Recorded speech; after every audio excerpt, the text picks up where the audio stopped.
All right, let's talk tropics because when it comes to the tropics, there is no chance of development. There's no tropical development expected for the next 7 days. This is issued from the National Hurricane Center.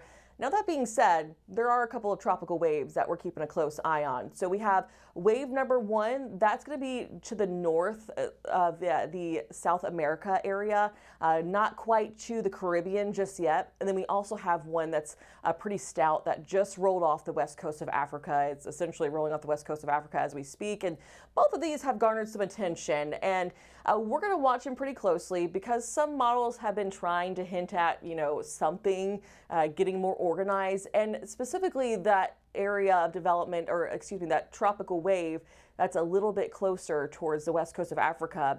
That one in particular, this is going to move into an area which is what we would typically see for this time of year. Tropical areas of tropical development, that's where they originate from and where they can start to get going. So as we head towards the next couple of weeks more so, we'll keep a close eye on things, but it's going to move into a much less favorable environment. There's a lot of Saharan dust it's going to have to work with and work against, essentially.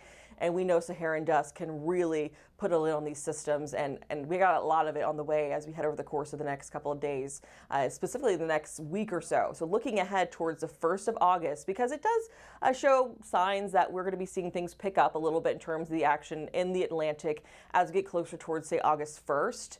But still, looking at our Saharan dust, it appears that we're going to have a large plume moving in right over that stretch of where that tropical wave would be moving.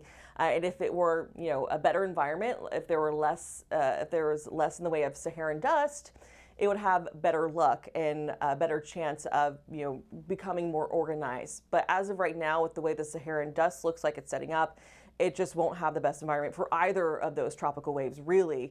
We'll see a little bit in the way of some thinning out as we get closer towards maybe the second week or so of August, but we'll continue to keep a close eye on things here throughout the next couple of weeks. And if there's anything of concern, we'll of course let you know. But those are just two waves out in the Atlantic we're keeping a close eye on.